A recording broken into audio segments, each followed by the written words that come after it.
A bottle for me and one for my friend. Welcome to Watch Mojo, and today we're counting down our picks for the hidden Easter eggs in the live-action One Piece show that are nearly as hard to find as the titular treasure. Number 10. Bing Sake. Some of the subtlest references in the live-action series aren't seen, they're heard. After Luffy gives himself a scar in this flashback, Shanks stitches him up. In the background, an instrumental version of the recurring in-universe song, Binks' Sake, can be heard playing. Don't stitch it too good.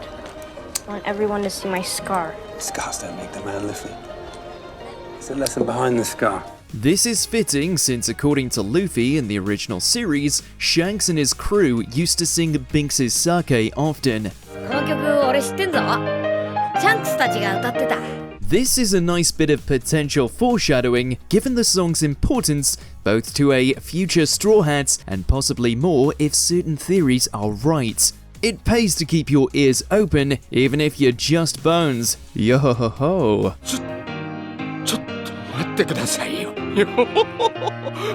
Number 9. Execution Attendees. The execution of Gold Roger launches a golden age of piracy in the One Piece world. You brought this upon yourself. That I did, Vice Admiral. Now I'm bringing it to one and all. This pivotal event had many witnesses, many of whom go on to be influential and important in the story of the series. While hints of their presence can be seen in the ships in the harbor, Mihawk's little coffin ship is hard to miss, the live-action adaptation also features shots of famous figures in the crowd. First-time viewers may easily recognize Shanks and Mihawk's distinctive looks, but also visible are Dragon and Smoker, two characters who will likely appear in Season 2 and in the same town no less. And did the live-action just confirm that popular fan theory about a character's original gender, or are we crazy? Number 8. We Are. Sure, any One Piece fan with their straw hats will be able to recognize this tune.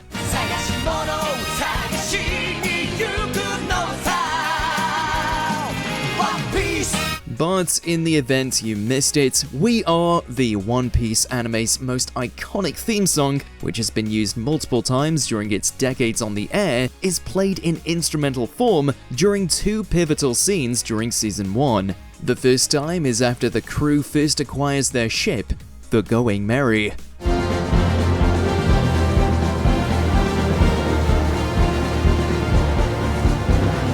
The second is in the last minutes of the finale, when each of the Straw Hats declares their dreams as they prepare to sail for the Grand Line. They're two pivotal moments for the crew, and We Are only makes our hearts soar that much more.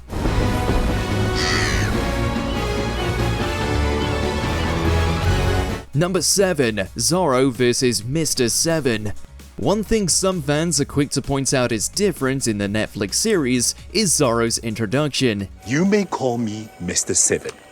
I represent an organization known as Baroque Works. We are interested in your unique set of skills, Pirate Hunter Roronoa Zoro. In it, the pirate hunter is confronted by Mr. 7, an agent of Baroque Works. It's a fun fight scene that quickly establishes how tough and cool Zoro is, and foreshadows a major antagonistic group. However, it's easy to overlook that this fight is actually canon. Zoro references the event to several Baroque Works agents in the future. それと数年前、イーストブルーでバロックワークス社の勧誘を蹴り、当時のミスターセブンを切った海賊狩りってのも。お前だな。懐かしい話だな。Additionally, Mr. Seven's design is based on one drawn by author Eiichiro Oda in his question column SBS. It's great that the live action was able to bring something to life that even the anime hasn't seen. Number 6. Sixis. Speaking of Zoro's fight with Mr. 7, the location for their duel is another reference that might elude even some hardcore One Piece fans. According to a ship raided by Alvida in the episode, Zoro is on Sixis. He booked passage to Sixis Island. After that, I don't know. Liar! This island appears in a spin-off centered on Luffy's brother Ace, entitled One Piece Novel A, as well as its spin-off manga, One Piece Episode A. It's an uninhabited island where Ace is stranded and eats his devil fruit. It's easy to miss since the island wasn't named until the Netflix show. Of course, with Zoro's propensity for getting lost, it's no wonder he booked passage to a deserted island. My favorite is number 1. Number 5. Bounty posters. The way the Netflix show depicts bounty posters for characters as they're introduced is an awesome touch.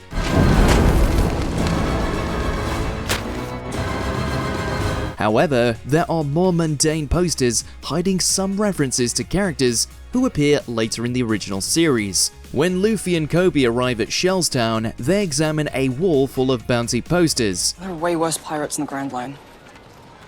It's terrible. While Buggy and Alvidas appear prominently, anime pirates including Foxy, Bellamy, Cavendish, and Django all appear there too. Whether we'll get to see them in more than 2 dimensions in the future remains to be seen. But for now, it's a fun Easter egg that leaves us wanting more, and feeling more alive than dead. Only one way I'm gonna get inside that base. And it's not on an empty stomach. Number 4. All the map Easter eggs. Maps play a major role in the first arc of One Piece, but beyond their importance to the story, they also have a lot of fun little references. This is more valuable than gold, it's knowledge. This is a map to the Grand Line. Beyond the islands visited by the crew, the maps also reveal islands featured in the anime and manga, like the island of rare animals. A sea monster seen on the map is the Arlong pirate's pet in the original series. Even the map's text features an Easter egg citing that it was commissioned by Kong, the commander-in-chief of the world government, and a character who's appeared briefly like twice. 耳が痛い話だ。 Even the Pirate King's ship, the Oro Jackson, can be seen in the opening sprawl. Like Nami, we look forward to filling this world map in. The entrance to the Grand Line isn't too far off, but I think there's a mistake on the map. Number 3. Fullbody and Gally. In Sanji's introductory scene, we see the cook have to deal with 2 unruly customers, a pirate and a marine. No, this ain't gonna be a fight. I'm just going to kill him. Like to see you try. A fair number of One Piece fans will probably recognize Iron Fist Fullbody, the marine who has a larger and recurring role in the anime and manga. However, more obscure is the pirate Gally, despite his outrageous beard and mustache. This character originally appeared in the alpha version of the One Piece manga called Romance Dawn as the first villain that Luffy defeats, and has since made several cameos in the series proper. It's great to see someone from early One Piece show up like this. He should have listened to Sanji though.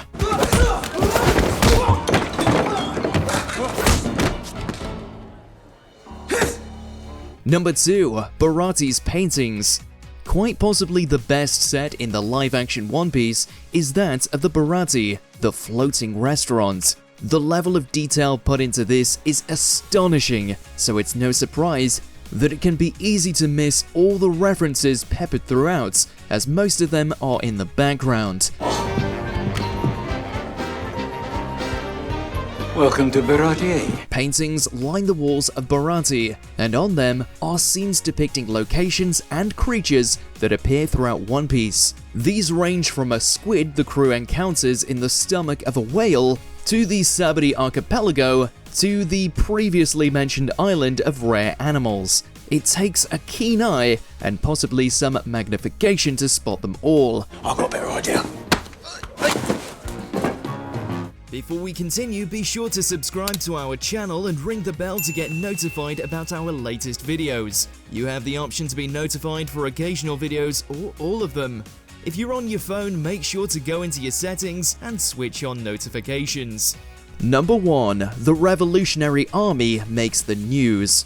The Revolutionary Army is a major faction in the One Piece world that's only properly introduced pretty far into the series. However, it's alluded to early on as well. In the Netflix series, when everyone is reacting to Luffy's first bounty, Kaya can be seen reading a newspaper.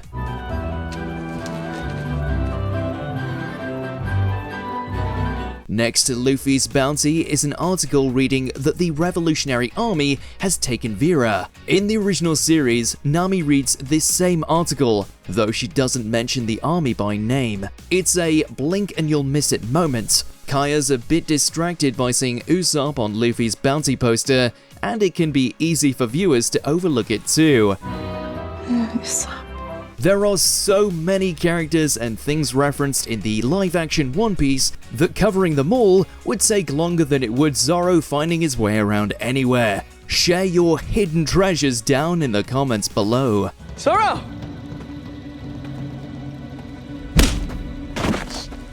Did you enjoy this video? Check out these other clips from WatchMojo and be sure to subscribe and ring the bell to be notified about our latest videos.